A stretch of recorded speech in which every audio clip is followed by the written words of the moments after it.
In this video today, I am going to tell you what to expect if you go to Blight Court. Long story short, expect to pay the ticket.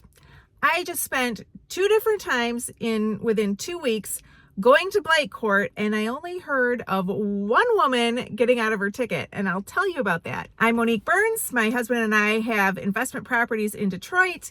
And if you are a landlord or you're investing in Detroit and you need some guidance, you wish you had some help, I have all kinds of tutorials. I'm not going to get into it, but read the description below because I have lots of stuff to help you. But this video is for homeowners and landlords and renters, whoever has to go to Blight Court. Let me just tell you what to expect, because if you're not prepared, you could do pretty badly and end up with a ticket. You're pretty much going to end up with the ticket. But this one woman did kind of get out of it. So let's get into what to expect in Blight Court. First, you get a ticket and it looks like this. After you get the ticket, the first thing you do, correct the problem. I got 2 tickets for weeds and they came 5 days apart. Like seriously, same house, another ticket. And I brought it up in court. I'm like, how is that 5 days apart?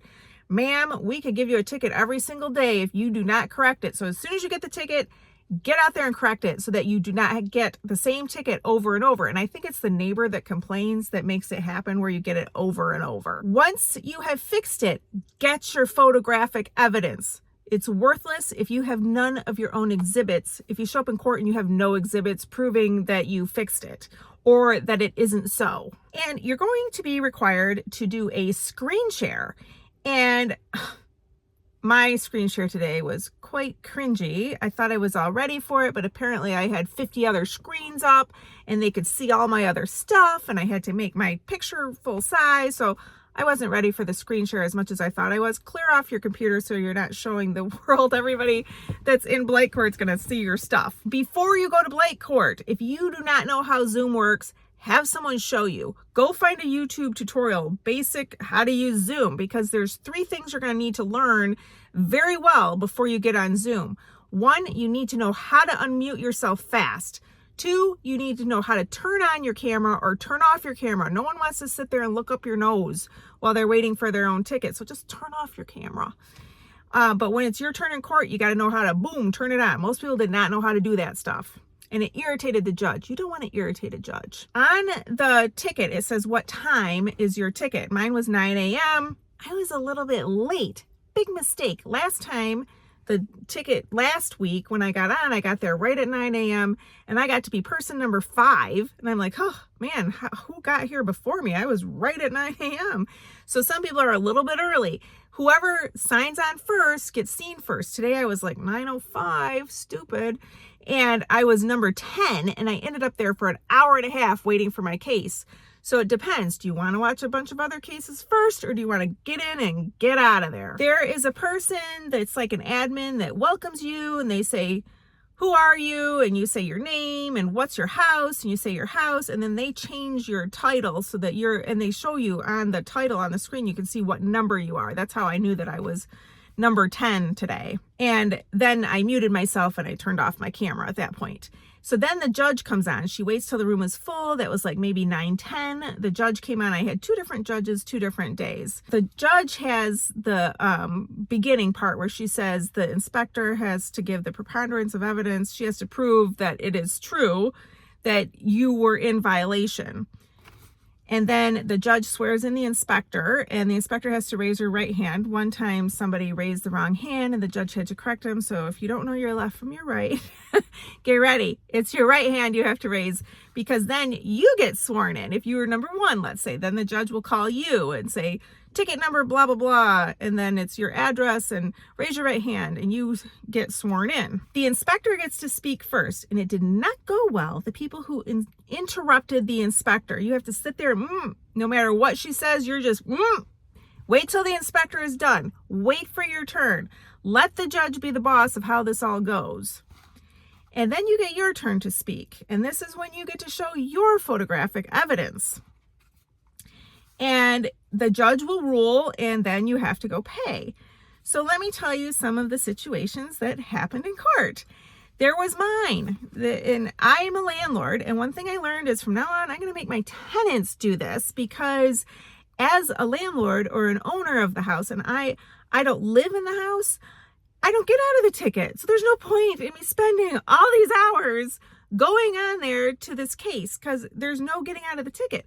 But if you're a homeowner and you appear and you're not a renter, and you state you are not a renter, you are a homeowner, there is a chance that some of your ticket can be waived, but then you're still getting stuck with this $30 administrative fee. So even if the ticket, the only way you don't pay the $30 administrative fee is if the judge completely dismisses your ticket. Then you don't have to pay it. But other times she's like, well, I can waive one of two of your tickets and get you out of the $30.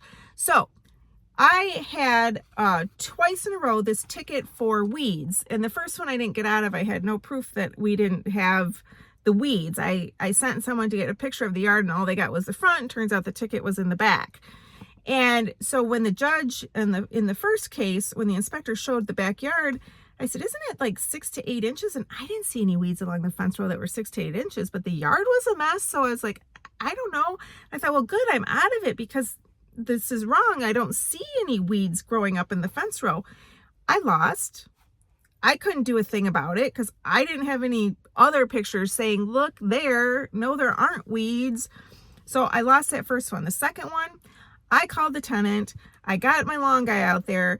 They couldn't find weeds around the fence row. There's a house next door to ours that is a land bank house that has like all this overgrowth in the fence row. But we still got all our stuff cut.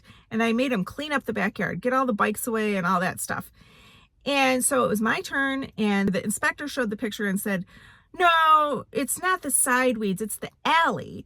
And she showed a picture of the alley, and it was just this massive green jungle, and there was absolutely no evidence whatsoever that that was our alley. And I was thinking about my pictures, and I'm like, I don't think we have anything like that at this house. And so the judge asked me if I agreed with the evidence, and I said, I disagree with the evidence, and I waited my turn to make my case. And I showed her the alley, and I'll show you this in this picture. Here's my alley. Yes, it's got some tree stuff growing up in it, but it was not this jungle thing that the inspector was talking about. So I thought, well, good, I busted the inspector. She's showing some other alley. But the judge said, nope, too bad that I took my picture in November and the inspector took it in, I don't know when it was. And back then it was more foliage. So obviously that's my alley, and the inspector was under oath. So she's saying that's my alley. So it has to be my alley. I failed to believe it was my alley. Got stuck with the whole ticket plus the $30 administrative fee. Should I appeal or not appeal? Comment below. If you have ever gone through an appeal with the blight, can you please comment below? Help us all out. Did it work? Was there a strategy? I wonder if there's any more lenience if you appeal, because I'm thinking that was not our alley. I got to prove somehow. I feel like I should appeal that, because that could not have been our alley. There's no evidence whatsoever to prove that it is our alley. I don't know. If you find this video helpful, it is extremely helpful to me. If you like and subscribe, your comments help me out too. It helps my algorithm, and it keeps me encouraged to make more videos that help more people. I should say, the next one we had a senior man, and he was explaining that he just got home from having heart surgery.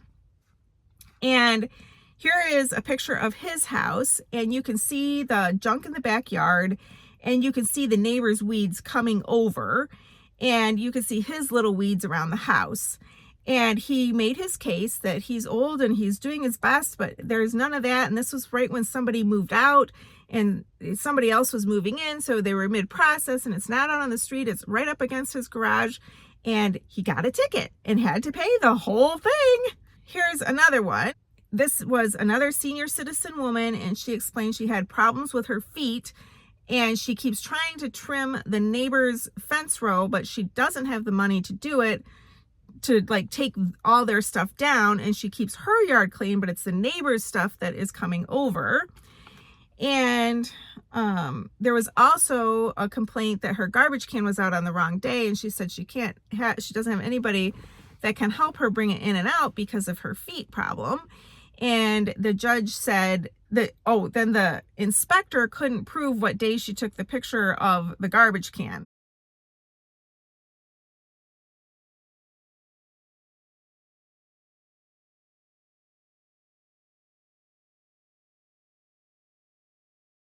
So the judge actually waived the garbage can one because there was not enough evidence, but she didn't care about her feet. She said, you have to pay the ticket, and I don't care that it's the neighbor's stuff coming over. That looks like enough of yours for me. You're paying the ticket at the end.